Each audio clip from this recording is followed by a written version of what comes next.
দেবেন আপনাদের সামনে আমি দুইটা দর্শন উপস্থাপন করব, ধর্মীয় দর্শন, রাজনৈতিক দর্শন। একজন মুসলমান ইসলামের বাইরে ভোট দিতেই পারে না। ধরে নেন আপনি নামাজ পড়েন না, রোজা রাখেন না, গুনার মধ্যে লিপ্ত, কিন্তু আপনি মুসলমান। যদি আপনি আপনার কাছে আমি প্রশ্ন করি, ভাই আপনি ইসলামকে পছন্দ করেন, আপনি কি বলবেন? বলেন কি বলবেন? যদি বলি করি না, সমস্যা। যদি আপনাকে প্রশ্ন করি আপনি কোরআন সুন্নাহ কি পছন্দ করেন, আপনি কি বলবেন? যদি বলেন না, ভেজাল। যদি আমি প্রশ্ন করি আপনার নবী আলাইহিস সালাতু ওয়াস সালাম কি নেতা মানেন, আপনি কি বলবেন? যদি বলি মানি না। দেখেন আজকে আমরা যারা সাধারণ মানুষ আছি, আমাদের মূল সমস্যাটা কি, আমরা অনেকেই জ্ঞান রাখি না যে বিএনপি কি, আওয়ামী লীগ কি, জাতীয় পার্টি কি, এলডিপি কি। আমরা মনে করি এরা রাস্তা করবে, ঘাট করবে। না, একজন এমপি শুধু রাস্তা এবং ঘাট করার দায়িত্ব নিয়ে কিন্তু এমপি হন না। একজন এমপি আইন প্রণয়ন করার জন্য এমপি হন। কি করার জন্য ভাই? তিনি চেয়ারম্যান না, কিন্তু উপজেলার চেয়ারম্যান না, জেলা পরিষদের চেয়ারম্যান না, ইনি মেম্বার না, কিন্তু ইনি মেম্বার অফ পার্লামেন্ট। উনি পার্লামেন্টের মেম্বার। পার্লামেন্টের কাজটা কি? আমার যুবক আমার খুব ভালো মতো বুঝতো পার্লামেন্টের কাজটা কি, এই দেশটা কিভাবে চলবে, কোন আদর্শে চলবে, কোন নীতিতে চলবে, ঠিক না? কোন আইন হবে, কোন আইন হবে না, এইটা কিন্তু দায়িত্ব পার্লামেন্ট মেম্বারের, ঠিক না? ধরেন আজকে এটা সংসদ, এটা কি ভাই? সংসদ। সবাই কথা বলেন, এটা কি সংসদ? আপনারা সবাই এমপি ধরে নেন, আমি স্পিকার। আমি বিল উত্থাপন করলাম যে বাংলাদেশে মদ বৈধ কি বৈধ না, একটা বিল উত্থাপন করলাম, বাংলাদেশে মদ বৈধ কি বৈধ না। আপনারা যে এমপি আছেন, অধিকাংশ এমপি মদ বৈধতার পক্ষে হাত তুললেন। কি বাংলাদেশ মদ বৈধ হবে কি হবে না? কথা বলেন। যেহেতু বিজয় হয়েছে, আপনি তো চেয়ারম্যান না, একজন এমপি মানে সে আইন প্রণয়ন করবে। তার মানিটা কি? আপনার ভোট দিয়ে যদি মদ বৈধ হয়, তাহলে যত মানুষ মদ পান করবে দায়িত্ব কি গ্রহণ করবে? কথা বলেন। যারা ভোট দিয়েছেন, আসলে আমরা জানি না আমরা কি করতেছি। এমপি যেমন তেমন বিষয় নাই তো, এটা মারাত্মক বিষয়, অনেক বড় বিষয়। এদেশে মসজিদ থাকবে কি থাকবে না, এদেশে মাদ্রাসা থাকবে কি থাকবে না, এদের সমকামী হবে কি হবে না, এলসি লিভ টুগেদার হবে কি হবে না, এদেশে আল্লাহর প্রতি আইন বিচার থাকবে কি থাকবে না, এদেশে ডারউইনের থিওরি থাকবে কি থাকবে না, এই সব কিছুর দায়িত্ব কোথায়? সংসদে। আপনি সেই মেম্বার পাঠাইতেছেন সংসদে, কাকে পাঠাইতেছেন একদম চিন্তা করছেন? এই যে আমাদের শুধু বক্তৃতা রাস্তাঘাট রাস্তাঘাট, একজন এমপি সাহেবের শুধু রাস্তাঘাট দায়িত্ব না, একজন এমপি সাহেবের দায়িত্ব হলো কিভাবে দেশ চলবে, কোন নীতিতে চলবে, কোন আদর্শে চলবে, কোন আইনে চলবে।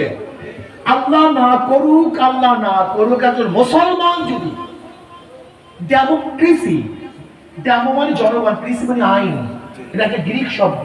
এই যে গণতন্ত্র মানে কি? গণ মানে জনগণ, তন্ত্র মানে আইন। সমাজতন্ত্র, গণতন্ত্র, সেকুলারিজম, এই ধর্ম নিরপেক্ষতাবাদ, সোশ্যালিজম, ক্যাপিটালিজম, এগুলো নীতি ও আদর্শ, কিন্তু এইটা করে বোঝানো হয় না তো। ও সমস্ত সময় বুঝাই কি রাস্তাঘাট রাস্তাঘাট রাস্তাঘাট, শুধু এমপিদের দায়িত্ব না। এদেশ ইসলাম থাকবে কি থাকবে না, মুসলমান থাকবে কি থাকবে না, মানুষ নাস্তিক হবে কি হবে না, চুরি হবে কি হবে না, ডাকাতি হবে কি হবে না, এই আইন যেখানে প্রণয়ন করে তার নাম এমপি। আপনারা কাকে ভোট দিচ্ছেন, কি ভাবছেন আপনারা? আপনি জানেন এমপি ভোটটা কত মারাত্মক, কত গুরুত্বপূর্ণ?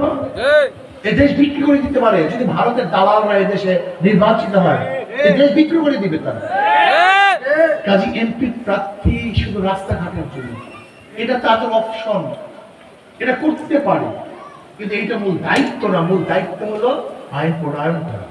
কাজে একজন মুসলমান ইসলামের বিরুদ্ধে যে আইন পাশ করতে পারে, জীবন দিতে পারে, তাকে ভোট দিতে পারে না। তার সবকিছু চলে যেতে পারে, তিনি ইসলামের বিপক্ষে ভোট দিতে পারেন। তার যে একজন মুসলমান ইসলামের বাহিরে ভোট দেওয়ার কোনো সুযোগ নেই। যদি একে আপনারা বলুন আমাকে, যাদের সামান্য পরিমাণ জ্ঞান আছে, মেধা আছে, আপনারা বলুন একজন মুসলমান ইসলামের আদর্শের বাহিরে আজকে যারা গণতন্ত্র করে, এই যে ডেমোক্রেসি নিয়ে যারা নামছে, এদের মূল নেতাকে আব্রাহাম লিঙ্কন, সক্রেটিস এর প্রবক্তা, তার সাথে অ্যারিস্টটল, তার সাথে প্লেটো, এই যে মন্টেস্কো, লক, রুশো, এদের মাধ্যমে এই আইনটা প্রণয়ন হয়েছে। আর আমাদের আইন প্রণয়নের মূল ব্যক্তিকে, আমাদের নেতাকে জনাব মুহাম্মদ রাসূলুল্লাহ। আপনি যদি ইসলামের বাহিরে অন্য কাউকে ভোট দেন, তাহলে আপনি নেতা মানছেন কাকে? ওই আব্রাহাম লিঙ্কনকে। আর আমরা ইসলামের পক্ষে ভোট দিলে আমরা নেতা মানছি জনাব মুহাম্মদ রাসূলুল্লাহ। আমি কথাটা ক্লিয়ার বুঝাতে পারছি তো?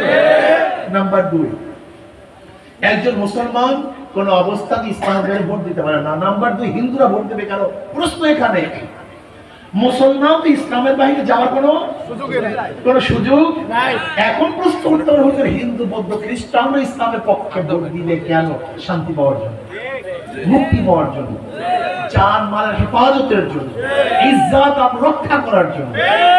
কেন? ছোট উদাহরণ দিই। ধরে নেন কোন এক মুসলিম মেয়েকে কোন মুসলমান যদি ধর্ষণ করে, তার বিচার হবে কি হবে না? আচ্ছা, ওই ব্যক্তি যদি একজন হিন্দু মেয়েকে ধর্ষণ করে, বিচার হবে না? এটা না ইসলাম। এখানে কি হিন্দু কে মুসলমান এটা দেখার বিষয় না। আচ্ছা বলেন তো, একজন ব্যক্তি মুসলমানের ঘরে চুরি করছে, তার বিচার হবে। যদি ওই ব্যক্তি হিন্দুর ঘরে চুরি করে, তার বিচার হবে না? তার মানে ইনসাফ, ইনসাফ ন্যায়, এটাই ন্যায়।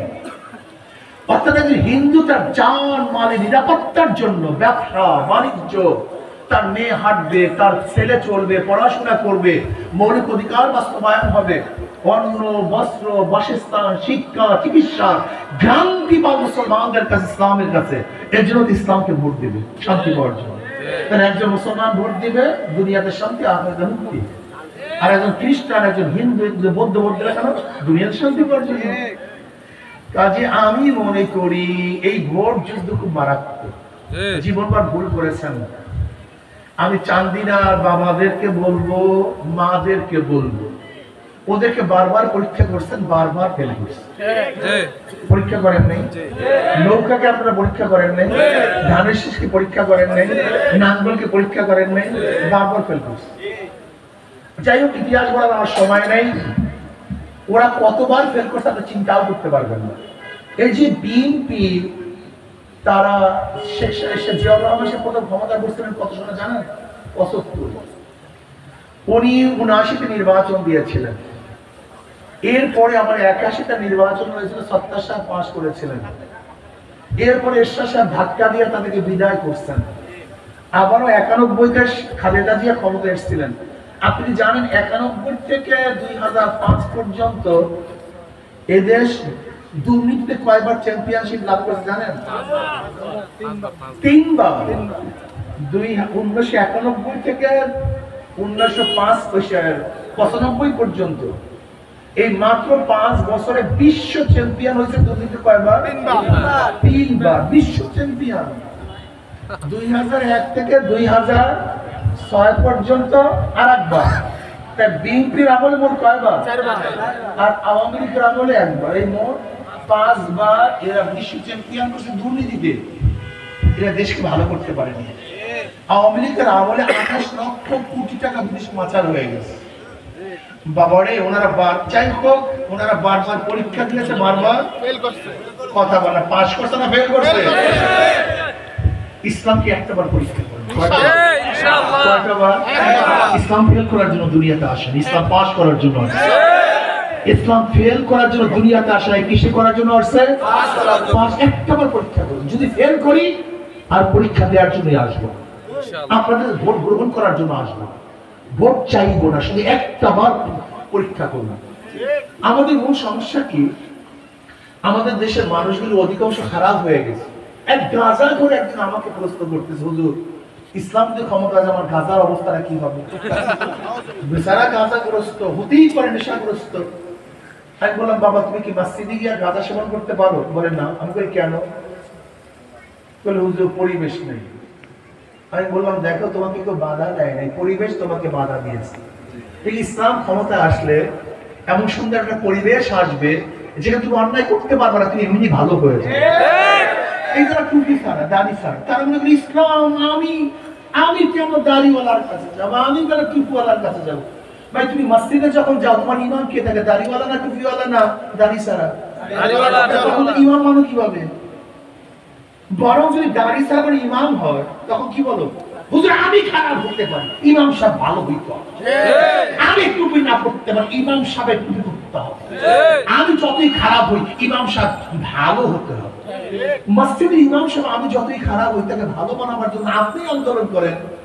যদি একজন মসজিদের ইমামের জন্য ভালো মানুষ বানাবার জন্য আন্দোলন করেন, তাই দেশটার নেতা, দেশটার ইমাম বানাবার জন্য আপনি আন্দোলন কেন করেন না? আপনি সংগ্রাম কেন করেন না? মসজিদের ইমামের জন্য ভালো বানাবার জন্য সংগ্রাম করার কারণ মসজিদের ইমামগুলি এখনো ভালো আছে। কি বলা ঠিক না? দেশের ইমাম, ইমাম শব্দ নেতা, ইমাম শব্দ কি? যদি আপনি দেশের ইমাম বানাবার জন্য সংগ্রাম করেন, আমি খারাপ হতে পারি, আমি গাঁজাখোর হতে পারি, আমি চাঁদাবাজ হতে পারি, আমি বিড়িখোর হতে পারি, আমি অন্যায় করতে পারি, কিন্তু নেতা ভালো হতে হবে। নেতা কি হতে হবে? এই মিজাজ আনেন। কিন্তু আমরা কি বলি? আমরা যত খারাপ, আমার নেতা তত খারাপ হবে, তাহলে খারাপের সংখ্যা বাড়বে, ভালো হওয়ার সম্ভাবনা থাকবে। কাজে আসুন না, আমরা সম্মিলিত ভাবে যুবক বাবারা, আমার মুরব্বী বাবারা, জীবনগুলো থেকে পরীক্ষা করছেন, এইবার শুধু ভোট চাইব না, আমরা এখানে যারা আসি প্রত্যেক কর্মী হব, 100 করে ভোট এবং ইনশাআল্লাহ হাত পাখায় নিয়ে আসবো। আছেন রাজি ইনশাআল্লাহ? কি আপনারা সবাই রাজি আছেন ইনশাআল্লাহ? একটা কথা বলে শেষ করে দেখেন, ওদের সব জায়গায় ধোঁকা আছে। যারা নৌকা নিয়ে নির্বাচন করেন, নিজেরা নৌকা চালাতে পারেন নাকি? যারা নৌকা নিয়ে নির্বাচন করে নিজেরা নৌকা চালাতে, যারা ধানের শীষে নির্বাচন করে নিজেরা ধান কাটতে পারেন, যারা নাঙ্গলে নির্বাচন করে নিজেরা নাঙ্গল বইতে, যারা কুঠা নিয়ে নির্বাচন করে তারা কিন্তু নিজেরা লাঠি মারতে পারে না। মানে প্রত্যেকগুলি সব গরিবদের। নৌকা চালায় কারা? ধান কাটায় কারা? নাঙ্গল চালায় কারা? কাঠ পারে কারা? সব প্রত্যেক গরিবদের, কিন্তু যারা নির্বাচন করে একটা গরিব। কথাটা বুঝাতে পারি? মানে ওদের কাজের সাথে মার্কার সাথে মিল নেই, কিন্তু হাত পা এমন একটা মার্কা, যে নির্বাচন করে সেও ঘুরাতে পারে, যারা সমর্থন করে আসতে করে, পুরুষরাও চালাতে পারে, মহিলারাও চালাতে পারে, ছোটরাও চালাতে পারে, বড়রাও চালাতে পারে। হাত পাকা প্রয়োজন বড়দের, হাত পাকা প্রয়োজন ছোটদের, হাত পাকা প্রয়োজন মুসলমানদের, হাত পাকা প্রয়োজন হিন্দু বৌদ্ধ খ্রিস্টানদের। কারেন্ট ফেল করে, হাত পাকা ফেল করে না। হাত পাকা সবাইকে শান্তি দেয়, ঠিক না? আমি বিশ্বাস করি যদি হাত পাকা বিজয় হয়, সবাই বিজয় হবে। হাত পাকা বিজয় হয়, জাতি বিজয় হবে। হাত পাকা বিজয় হয়, চান্দিনাবাসী বিজয় হবে, বাংলাদেশ বিজয় হবে ইনশাআল্লাহ। আজকের থেকে যারা টাকা দিয়ে ভোট কেনার জন্য আসে, আস্থা একটা দেশি ভালো মুরগির দাম কত না ভাই? ভালো মুরগের দাম 1000 টাকা দিতে পারে। কথা বলে ভালো একটা খাসির দাম কত? কথা বলেন, একটা ভালো খাসির দাম, একটা খাসির দাম 15-20 হাজার টাকা, একটা মুরগের দাম 1000 টাকা, 1500 টাকা। আর আশরাফুল মাখলুকাত আপনাদেরকে ক্রয় করে মাত্র 500 টাকা।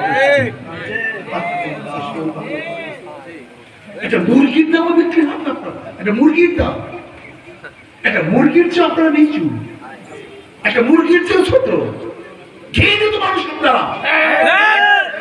গরু ছাগল টাকা বিক্রি হয়, মানুষ টাকা বিক্রি হয় না।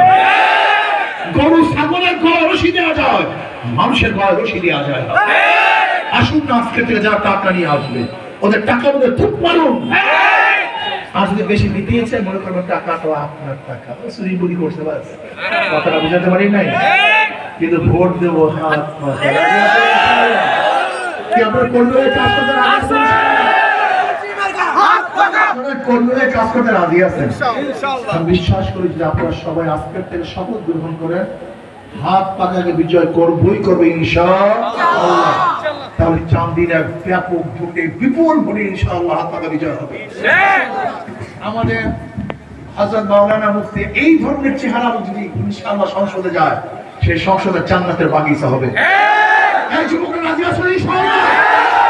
কোন যুবক, কোন মুরব্বী আছে? দুই হাত তুলে নারায়ে তাকবীর। আমাদের সবাইকে কবুল করে নিন। আল্লাহু আকবার। ربنا ظلمنا انفسنا وان لم تغفر لنا وترحمنا لنكونن من الخاسرين আল্লাহ কমপক্ষে কপাল পড়ে মুসলমানদের কলব ইসলামের দিকে ঝুঁকায়া দেন কমপক্ষে কপাল পড়ে মুসলমানের কলব ইসলামের দিকে ঝুঁকায়া দেন ইয়া আল্লাহ আপনি ইসলামকে বিজয় করে দেন